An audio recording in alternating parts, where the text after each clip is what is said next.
कम अभी वृंदावन में कथा में हम सुना रहे थे कि देखो 3 बातें जीवन में याद कर लो, तुम वैकुंठ पाने के कानून अधिकारी बन जाओगे। तत्तेनुकंपाम सुसमीक्षमाणा, पहला सूत्र है भगवान का दर्शन हमको जरूर होना है। भगवान हमको अब दर्शन देने ही वाले हैं, अब हमारे ऊपर भगवान की कृपा होने ही वाली है। ये भाव मन में सदा बनाए रखो। पहला सूत्र। जब शबरी के गुरु समाप्त होने लगे, उन्होंने कहा बेटी अब तो शरीर छोड़ेगा, छूटेगा। रो पड़ी, नारी जाति तो अकेली रह नहीं सकती। उन्होंने कहा बेटी घबराओ नहीं,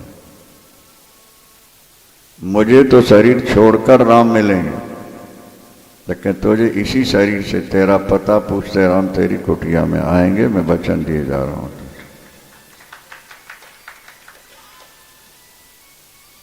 मुझे तो शरीर छोड़ने के बाद राम मिलेंगे ना, और तुझे इसी शरीर से यहीं पर तेरी कुटिया का पता पूछते राम आए।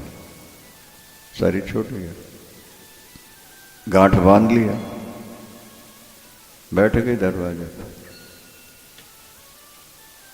दरवाजे पर बैठी हुई राम राम जप रही है और सामने देख रही, अब राम आने वाले हैं, अब राम आने वाले, अब आए। पढ़ी लिखी नहीं हो तो जंगल के आदिवासी की लड़की है। एक लगन लगी। संतों ने कहा शबरी तू बावरी हो रही है, हम लोग हजारों वर्षों से तप रहे हैं, हमें दर्शन नहीं हुआ। हमने इतने वेद शास्त्र पढ़े, इतने कठिन तप किए, और तुझे भगवान मिल जाएंगे। तेरे गुरु जी तो तुझे सांत्वना देने के लिए कह गए हो। कहती नहीं, ऐसा नहीं हो सकता।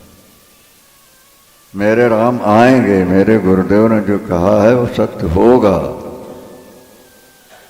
इसलिए जब राम आए हैं तो वहां तुलसीदास जी लिखते हैं कि सबरी देख राम गृह आए, सबरी देख राम गृह आए, सबरी देख राम गृह आए, सबरी देख राम गृह आए। मुनि के बचन समुझ जिय भाए, मुनि के बचन समुझ जिय भाए। राम को देखते ही गुरुदेव याद आ गए। उन्होंने कहा था आज वो साकार हो। ये पार्वती अम्बा ने भी यही कहा था सप्तऋषियों से कि महाराज अब हम जन्म शंभु हित हारा, को गुण दूषण करे बिचारा, तजोन नारद कर उपदेशु।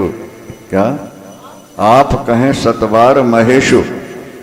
भगवान शंकर भी सैकड़ों बार आके कह जाए तेरे साथ शादी नहीं करूंगा, फिर भी पार्वती गुरु के वचन से पीछे नहीं हटी।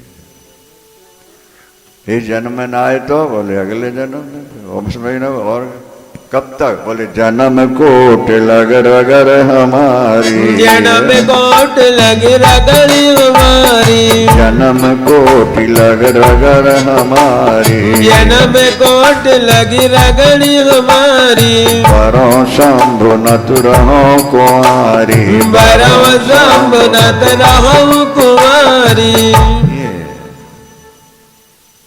पहला सूत्र है उनके दर्शन की, कृपा की प्रतीक्षा। बस अब कृपा होने वाली है, अब थोड़े समय में उनकी कृपा। और जीवन में जो भी घटनाएं भली बुरी आ रही हैं उनको बिना हाय तौबा किए भोगते रहे। ये दूसरा सूत्र।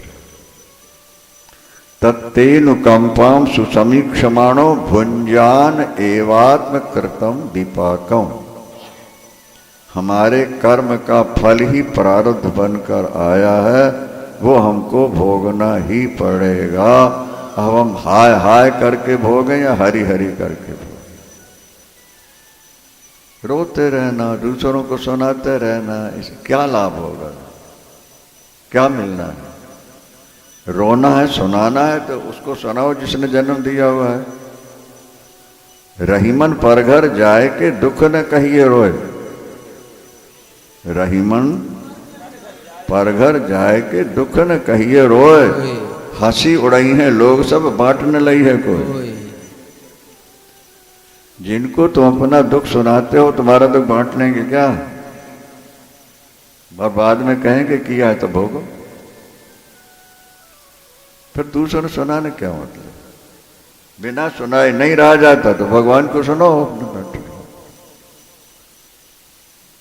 भुंजान एवात्म कृतम विपाकम। जीवन में प्रिय अप्रिय अनुकूल प्रतिकूल जो भी घटना घट रही है उसको सह जाओ।